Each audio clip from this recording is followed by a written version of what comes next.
I already sold your lake house and your car, Mom. We're leaving for Europe tomorrow. We needed the money. Bye. The line went dead before I could even breathe. For a moment, I just stared at the phone in my shaking hand. My only daughter, Emily, had just sold my husband's truck and the house where we'd spent every summer of our lives, without a hint of remorse. 45 years of motherhood, and that was how she repaid me. But instead of crying, I smiled. A quiet, knowing smile. Because my daughter had no idea who she was dealing with. My name is Margaret Collins. I'm 71 years old. Until that moment, I thought I knew my child. The doctor's office suddenly felt smaller, the ticking clock louder. Mrs. Collins, the nurse called from the doorway. I rose, tucked my phone into my purse, and followed her in silence. The doctor said I was in good health, that I just needed rest. Rest. If only he knew what was about to happen. By the time I left, the afternoon sun had begun to fade. I walked to the bus stop, slower than usual, letting the wind cool my anger. Emily thought she'd stripped me of everything. But she'd only taken what she could see. As the bus rumbled toward my quiet suburban street, I remembered something my husband, Daniel, had said 3 days before he died. He'd been pouring coffee, his hands trembling slightly. "If anything ever happens to me, Maggie," he said, sliding a manila envelope across the table, "don't open this right away. Wait until you're ready." I had tucked it into my dresser drawer and forgotten about it, until now. When I got home, the silence felt heavier than usual. The smell of Daniel's cologne still clung to the hallway. I went straight to the bedroom, opened the drawer, and there it was, the envelope. My name on the front in his familiar, steady handwriting. Inside were documents, deeds, bank statements, and a letter. The paper trembled in my hands as I read. "My dearest Maggie. If you're reading this, it means I'm gone. I didn't tell you everything, not because I didn't trust you, but because I wanted to protect you from worry. Over the years, I invested our savings carefully. We own more than the lake house.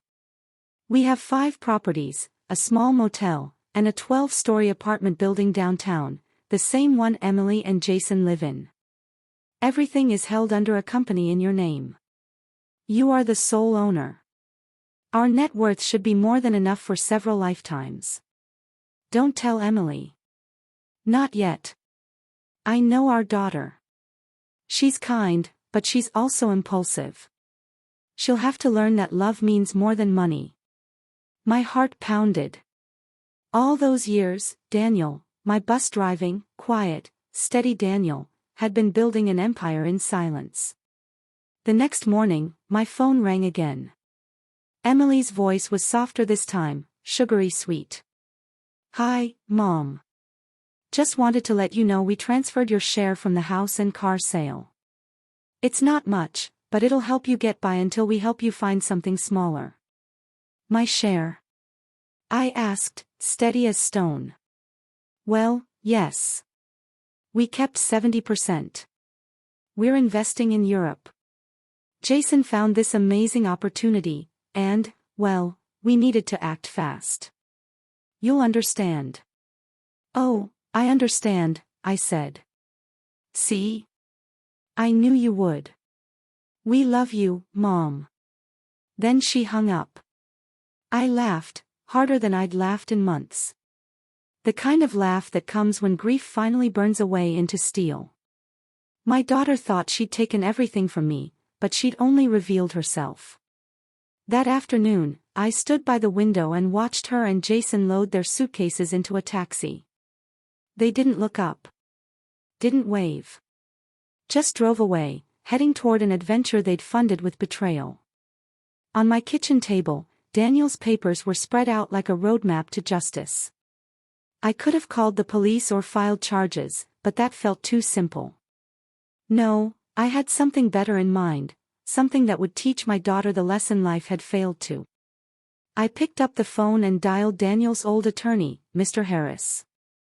Mrs. Collins, he said warmly. It's been too long. How are you holding up? I'm ready to handle some unfinished business, I said. My husband left me a few documents I need help understanding. I can see you tomorrow morning.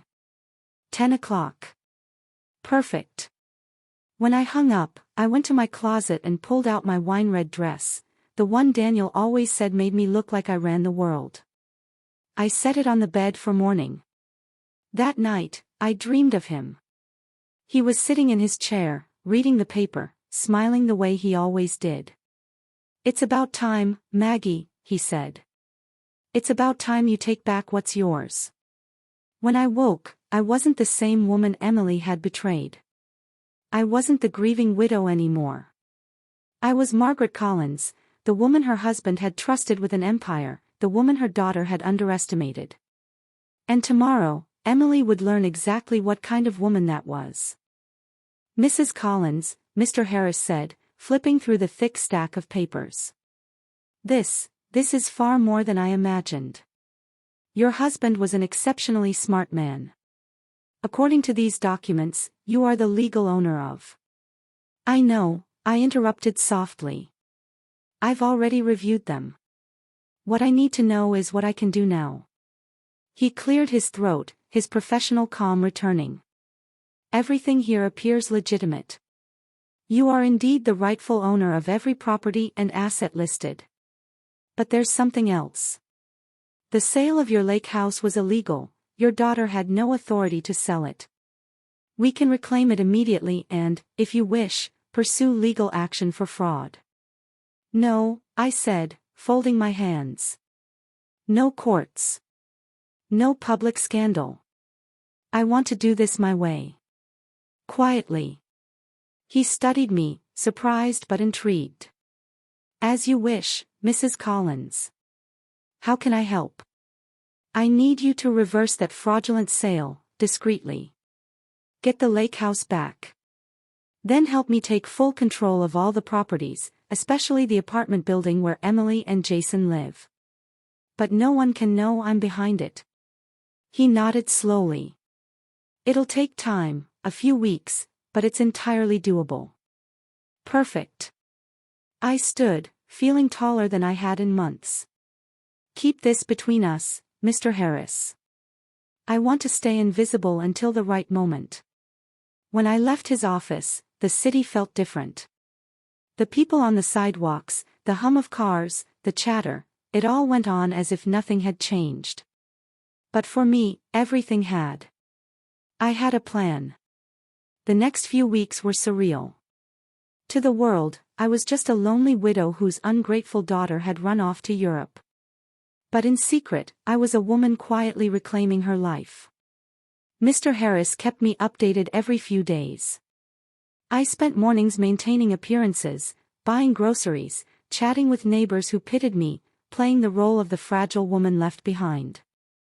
Margaret, dear, said my neighbor, Ruth, one afternoon as I watered my geraniums. Is it true Emily left for Europe? Alone? She went with Jason, I replied lightly. They have business plans there. Oh, sweetheart, Ruth sighed. You poor thing. Robert didn't leave much, did he? If only you knew, I thought. Don't worry about me, I said. I'll be fine. She gave me that soft, pitying smile people reserve for tragedies they're glad aren't theirs. If you need anything, I'm right next door. Every conversation was the same. The butcher, the woman at the post office, the man at the bakery, they all saw me as the fragile widow just getting by. They had no idea I was now the silent owner of half the town. Then, one bright Wednesday morning, my phone rang. Mrs. Collins, Mr. Harris said, his tone lighter than usual, good news. The sale of the lake house has been voided. The buyers had no idea it was fraudulent, so they've been refunded, and the property is officially back in your name. Excellent, I said. And the apartment building? That's a bit trickier. Technically, you've always owned it through your husband's company, but we're transferring full operational control to you now. It'll take 2 more weeks. Perfect. Keep going. I hung up and sipped my coffee, staring out the window. Emily had been gone 3 weeks. No calls. No messages. Not even a postcard. To her, I was a chapter she'd closed. But soon, she'd find out I was the author of the next one. I decided to visit the lake house that weekend. I took the bus along the same route Daniel and I had traveled hundreds of times. The little cream-colored cottage stood just as I remembered, facing the shimmering water. The new owners had added potted flowers on the porch, but everything else was the same. I sat across the street for nearly an hour, memories flooding me, Emily as a child building sandcastles, Daniel grilling fish, laughter echoing in the salt air. All of it reduced to a quick sale for cash. An older man came out and noticed me sitting there. "Are you all right, ma'am?" he asked kindly. "I'm fine," I said. Just remembering. I knew the family who used to live here. "What a shame, what happened?" he said. "They told us the lady was very ill and needed to sell quickly. We didn't know the sale wasn't legal until the lawyers called. Thankfully, we got our money back." I smiled faintly. "Did you meet the daughter?" "No, everything went through intermediaries. They said the daughter was handling everything since the mother couldn't." He shook his head. "Sad story. If you only knew," I thought. That evening, I called Mr. Harris again. "I want to get my husband's truck back," I said. He sighed. "That one's complicated. It was sold legally because your daughter had power of attorney. You signed it after your husband's passing." I did. My mind flashed back to the fog of grief, the endless paperwork Emily had brought, her soft voice saying, "Just sign here, Mom. I'll handle everything." "She told me they were for the funeral and estate," I murmured. I signed without reading. "It happens often," he said gently. "We'll try to reclaim it by proving she obtained that signature under false pretenses." "Do it. I want everything back." The weeks rolled by. By morning, I was the humble widow tending roses and making small talk. By afternoon, I was a strategist, a businesswoman, studying Daniel's notes, tracing his investments, learning how every decision he made was quietly brilliant. One of those investments, the very building Emily lived in, was a financial goldmine. Rents were high, and the neighborhood was booming. I also learned something else: Jason was drowning in debt. He had taken out several loans, using their apartment as collateral. The irony was delicious, it wasn't even his to use. Mr. Harris called again on a Friday. "Mrs. Collins, it's done. You now have full legal control of all your assets. And I managed to retrieve the truck as well. The man who bought it agreed to return it once I explained." "Excellent work," I said. "Now, one more thing.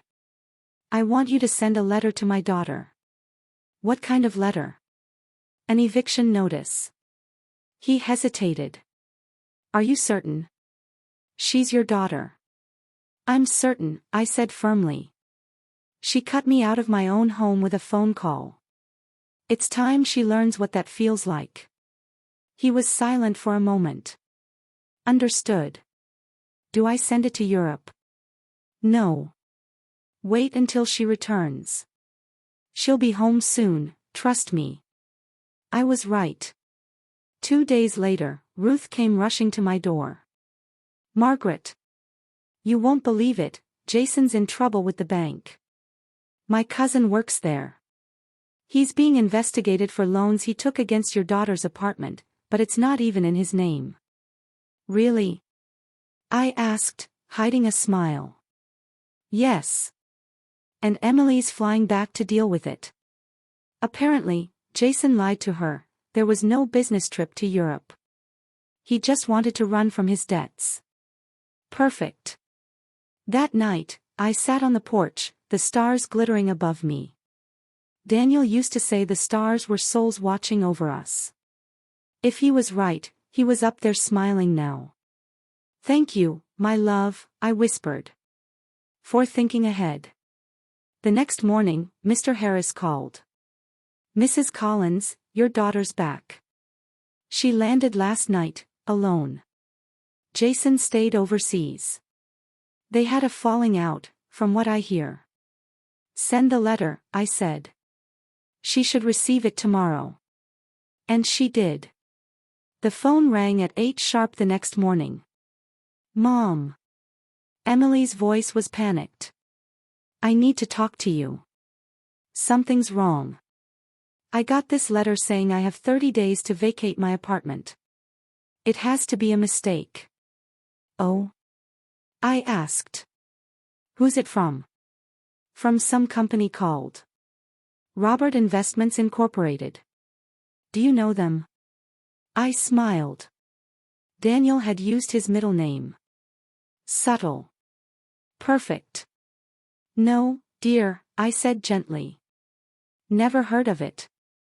Mom, I'm scared. Jason left me. He ran off with some woman in Paris. There was never any business deal, just lies. And now this eviction letter. The banks are after me for his debts. I don't know what to do. Where are you now? At the apartment. But I don't know for how long. Mom, can I come see you? Please. I let the silence hang for a moment before answering. Of course, sweetheart. Come whenever you want. An hour later, Emily arrived, pale and hollow-eyed, her designer clothes wrinkled, her hands trembling. For the first time in years, she looked small. Human. Mom, she said softly. Come in, I replied. Coffee? She nodded. We sat at the kitchen table, the same one where I'd discovered my husband's secret. Mom, she whispered, her voice breaking, I'm sorry. For everything. I don't know why I treated you that way. It's in the past, I said evenly. No, it's not. I ruined everything. Jason used me. Now I have nothing. The banks are after me. I don't even have a home. Tears ran down her cheeks. For a moment, the mother in me wanted to reach out, to comfort her. But then I remembered that cold, detached phone call from months ago, when she'd sold my home like a used appliance. So what will you do now? I asked. I was hoping I could stay here for a while. Just until I get back on my feet. I smiled. There it was, the moment I had been waiting for. Of course, honey, I said softly. This will always be your home. She looked shocked. Really? After everything I did? You're my daughter. That will never change. She stood and hugged me, clinging like a drowning child. I hugged her back, but my arms didn't tremble with love this time. They held something colder. Smarter. When she left later that afternoon, I sat back at the table, my cup of tea steaming beside me. The first part of my plan was complete. Emily Collins was back exactly where I wanted her, broken, dependent, and completely unaware that her mother was the one pulling every string. Having Emily live with me gave me the perfect chance to move to the next phase of my plan. I would let her settle in, feel safe, believe she'd found a refuge under my roof. And then, when she least expected it, I'd show her the difference between being poor because of bad luck and being poor because of bad choices. That night, I called Mr. Harris. Mr. Harris, I need another favor. Of course, Mrs. Collins. What can I do for you? I want you to look into Jason Reed's debts. Every account, every creditor, every loan. I need to know exactly how much he owes and how we can legally separate Emily from any of it. He paused. That's possible, but it'll take time. Take all the time you need, I said. And Mr. Harris, no one can know this came from me. He hesitated, his tone softer. May I ask, Mrs. Collins, what are you planning? My plan, I said, is simple. I'm going to save my daughter. But before I do, she has to understand what it means to lose everything. When I hung up, I poured myself a glass of the red wine Daniel had been saving for special occasions. It had been a long time since I'd had a reason to celebrate. But tonight, I did. The game had finally begun, and for once, every good card was in my hand. Emily moved in the next morning. She arrived with 2 suitcases and a cardboard box, the last remains of her glittering life. Watching her unpack in her old bedroom was like watching someone bury a past version of themselves. She moved quietly, folding her clothes with the awkward gentleness of someone who just realized how fragile everything could be. Mom, she said, holding up a manila envelope. I found this while packing the apartment. It was in Jason's drawer. It has your name on it. I took it, my heart thudding. Daniel's handwriting. My name? I asked, keeping my voice calm. Yes. Maybe Dad left it and Jason just never gave it to you. Maybe, I murmured. Let's see. Inside was a short note and a small key. Margaret, if you're reading this after finding the first envelope, it means Emily is in trouble. This key opens safety deposit box number 247 at the Central Bank downtown. What's inside might help you help her, but use it wisely. With love, Daniel. Emily leaned over my shoulder. A safety deposit box. Dad had one. I didn't know that. I didn't either, I lied. He never mentioned it. Mom, we should see what's inside. Maybe there's something important. Something that could help us. Her voice cracked slightly on that last word, us. She was clinging to the hope that Daniel's carefulness, even after death, might save her from the mess she'd created. I let her hang on to that thread. All right, I said after a pause. We'll go tomorrow. That evening, Emily cooked dinner. It wasn't good, too salty, too rushed, but it was an effort. We sat across from each other at the same kitchen table where Daniel used to read the paper. She told me everything. Mom, Jason lied about everything, she said. The business, the investments, none of it was real. He owes over $100,000, and he used my name on some of the loans. What? I asked, feigning shock. He forged my signature. I gave him access to our joint account when we got married. I thought he was managing things responsibly. I didn't realize he was borrowing money in my name. Can you prove you didn't know? I don't know, she said helplessly. The banks don't care. They say I'm legally responsible because we were married. But I haven't heard from him in weeks. He's gone, Mom. Just gone. Perfect. Jason had vanished, leaving my daughter to face the fallout alone. In a way, he'd done my work for me. He had betrayed her the same way she had betrayed me, blind trust turned into ruin. I'm so sorry, honey, I said softly. I thought he loved me, she whispered. I thought we were building a life together. But I was just his way out. She started to cry.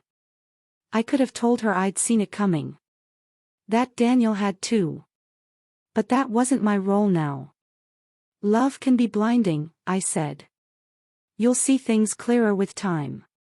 Mom, I ruined everything. I sold your things, your house, even Dad's truck, and for what? For a man who left me. I don't deserve your forgiveness. It's behind us, I said. But it wasn't. Not yet. The next day, we went to the bank. Emily was jittery, hopeful. The clerk guided us to the safety deposit room and opened box 247. Inside lay a velvet pouch filled with jewels, rings, necklaces, bracelets, some familiar, some new. Emily gasped. Mom, This must be worth a fortune. I unfolded Daniel's letter inside the box.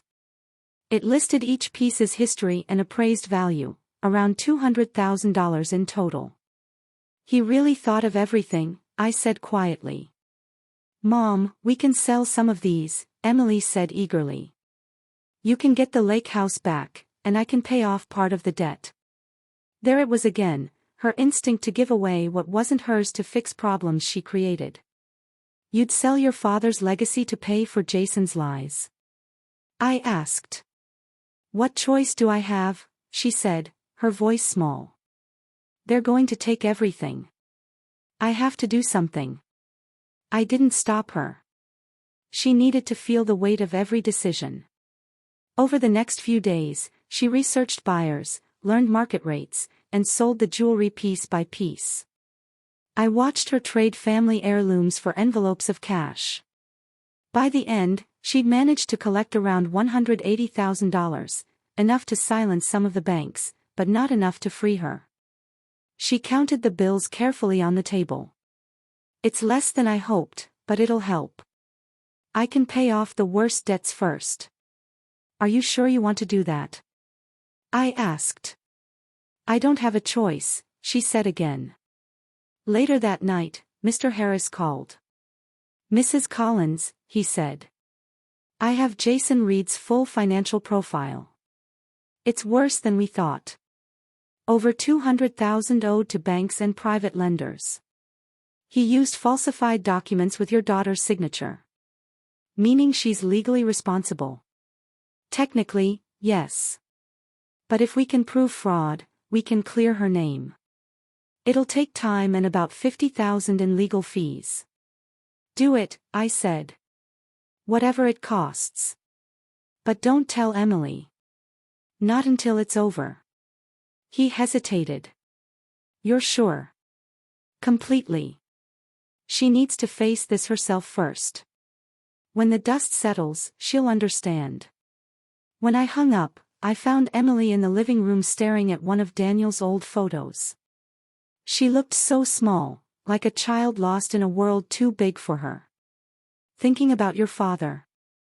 I asked. She nodded. About how disappointed he'd be.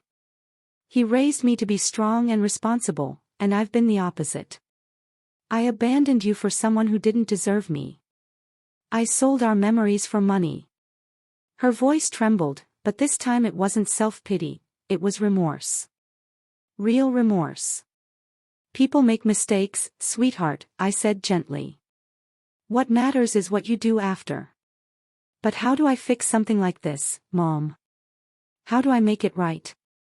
The question I'd been waiting for. Time, I said. And humility. In the following weeks, Emily changed. She took a night job cleaning offices, work she never would have imagined doing before. She came home sore, her hands raw from bleach, but she didn't complain. I met a woman named Mrs. Johnson, she told me one night, her voice tired but steady. She's been doing this job for 20 years. She said there are two kinds of people who end up here, the ones who never had chances, and the ones who threw their chances away. She asked which one I was. What did you say? I told her the truth. That I had every opportunity, and I wasted it. And she said, then you're lucky. You know where you went wrong. That's how you start over. I saw something new in my daughter's eyes then, resolve. Not the shallow confidence she once had, but quiet strength. Mom, she said, sitting down beside me. These past few weeks have been awful, but I think they saved me. I finally see what really matters. It's not money or status. It's family. You. And I'll spend the rest of my life trying to make things right. The next morning, my phone rang. Mrs. Collins, Mr. Harris said, his tone bright. We've done it.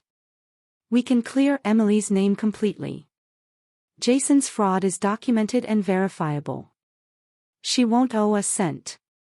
Good, I said, smiling. It's time she learned the truth. He scheduled the meeting for Friday morning. I told Emily it was just a consultation with a lawyer who might help her with her debts. She was nervous, wringing her hands, worrying about the cost. "Mom, I can't afford an attorney," she said as we drove downtown. "Don't worry," I told her. "Just listen. This might be the start of something new." She looked out the window, her reflection pale against the morning light. She didn't know it yet, but today, her life was about to change again. This time, because her mother had never stopped fighting for her. Mr. Harris welcomed us with his usual calm professionalism. "Mrs. Collins, Miss Collins. It's good to see you both," he said, motioning for us to sit. "Thank you for meeting with us," Emily replied. Her voice was shaky, careful. "But I should warn you, I can't afford a lawyer. I barely have enough left to get through the month." Mr. Harris exchanged a glance with me. "That's exactly what we're here to talk about. But before we begin, I need you to look through these documents." He handed Emily a thick folder. She opened it, flipping through page after page, her eyes scanning the contents until her confusion turned to disbelief. "I don't understand," she said softly. "These papers show that Jason forged my signature, that he took loans in my name, and that I'm not responsible for any of the debts." "That's correct," Mr. Harris said. "We've been investigating your case for several weeks. We found enough proof of identity fraud to clear you completely." Emily blinked, trying to take it in. "But, how? I don't have the money to pay for this kind of investigation." "Who paid for all of this?" Mr. Harris looked toward me. I had been waiting for this moment. "Emily," I said gently, "there's something I need to tell you." "What do you mean, Mom?" I took a slow breath. After months of silence, it was finally time to reveal the truth. "Your father left me more than you ever knew. Much more." Mr. Harris opened a second folder and handed it to her. Inside were property deeds, bank records, investment portfolios, the fortune Daniel had quietly built and protected under my name. Emily read in silence for several long minutes. I watched her face shift from confusion to shock, then to realization. "Mom," she whispered, "this says you own the apartment building I lived in." "Yes. And these are other properties, bank accounts, stocks. You're wealthy." "Yes." She stared at me, her hands trembling slightly. "That means when I sold the lake house, I was selling your property illegally." "I already recovered it," I said quietly. Emily's eyes filled with disbelief. "How long have you known all this?" "Since when?" "Since the day you called me from the doctor's office," I replied. "You mean, you knew all of this when I came back from Europe? When I had nothing? When I cried in your kitchen every night?" "Yes." For a moment, there was nothing but silence. Then Emily closed the folders and looked straight into my eyes. "Why, Mom? Why did you let me suffer when you could have fixed everything?" The question I'd been waiting for. "Because you needed to learn something I couldn't teach you any other way."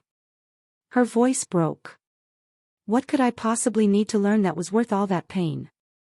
The value of what you lost. Family. Respect. Responsibility.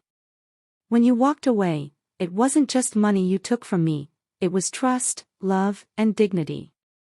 Emily's tears spilled, but this time, they weren't desperate or self-pitying. They were tears of understanding. "I abandoned you when you needed me most," she said. "Yes. I treated you terribly." "Yes. And you still saved me." "Yes, but not by giving you money," I said softly. "I saved you by letting you fall far enough to find your own strength." Mr. Harris cleared his throat politely. "Miss Collins, your mother has covered all legal expenses. You are officially cleared of any financial obligations caused by Mr. Reed's fraud. She also recovered every property that was sold without authorization. You are completely free. Emily's voice trembled. Even the cleaning job I took. You can quit if you want, I said. But I hope you don't. She frowned. Why not? Because that job has been teaching you something no amount of money ever could, the value of honest work, of effort, of humility. It's giving you back your dignity. Emily wiped her face and looked at me with an expression I hadn't seen in years, not as a helpless daughter, but as an equal. Do you forgive me, Mom? I forgave you a long time ago, I said. The question is, can you forgive yourself? She nodded weakly. I don't know. But I'll try. When Mr. Harris stepped out to give us privacy, Emily and I sat in silence, both changed. Mom, she finally said, even if you didn't have all this money, even if you were truly broke, I still would have learned the same lesson. What lesson is that? That there's nothing more valuable than knowing someone loves you no matter how badly you've failed. I reached across the table and held her hand. That's something your father always believed too. In the weeks that followed, life began to feel whole again. But it wasn't the same. Emily decided to keep her cleaning job. I need to finish what I started, she told me one evening while putting on her uniform. This isn't punishment, it's a reminder of who I am and who I want to be. I watched her walk out the door, proud beyond words. A few days later, my old friend Aurora came by. She'd been visiting often since Emily moved back. Margaret, she said, sipping her tea, people are talking.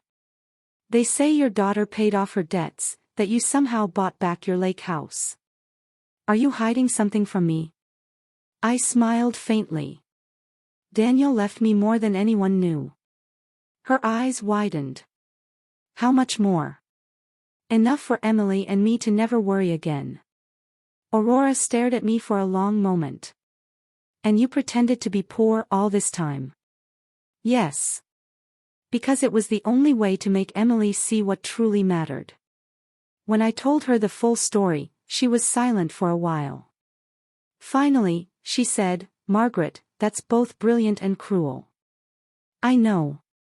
But I understand why you did it. She needed to learn the value of everything she'd taken for granted. That's right, I said quietly. If I'd rescued her too soon, she would have learned nothing. Aurora looked toward Emily, who was outside talking to the neighbors. She's changed, she said. I can see it in her posture. She's helping people now, I said with pride. She's using her own paycheck to help one of her co-workers pay for daycare. Aurora smiled. That's not the same Emily who went to Europe.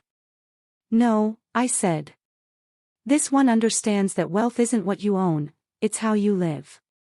That night, when Emily returned from work, she looked radiant, confident.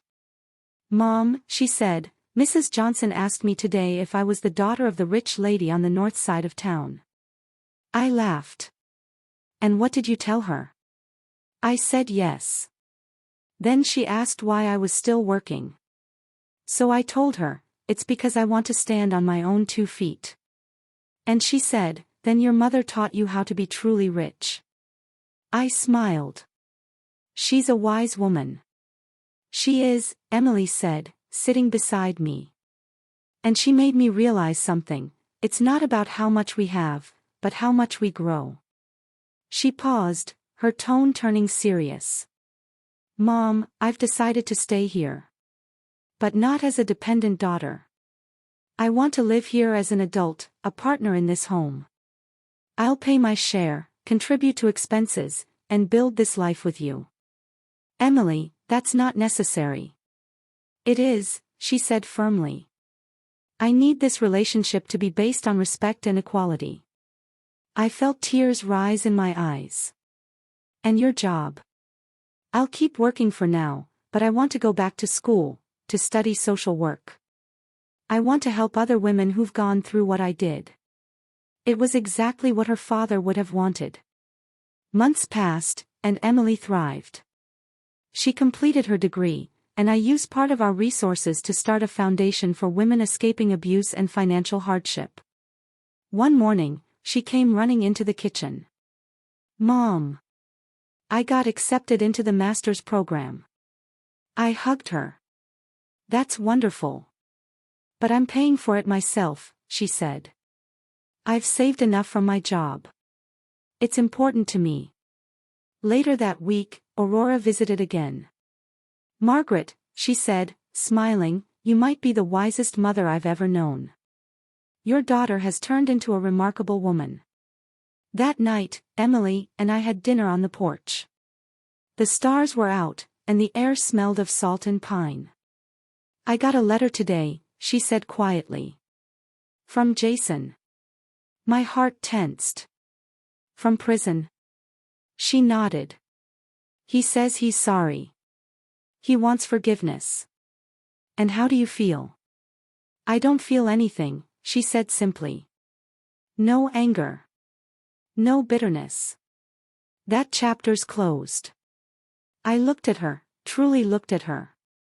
The fragile girl who once thought love meant luxury was gone. In her place sat a woman with grace, dignity, and peace. "Do you know what I learned from all this, Mom?" she asked. "What's that, sweetheart?" "That love isn't about protecting someone from pain. It's about guiding them through it." That night, I sat on the porch long after she'd gone to bed, looking at the stars and whispering to Daniel. "We did it, my love," I said softly. "Our daughter understands now." And in the quiet of that night, I felt him with me, steady, proud, and at peace. Justice had come not through revenge, but through growth. Not through punishment, but transformation. And in the end, Emily and I gained something far more precious than wealth, an unbreakable bond built on love, truth, and grace.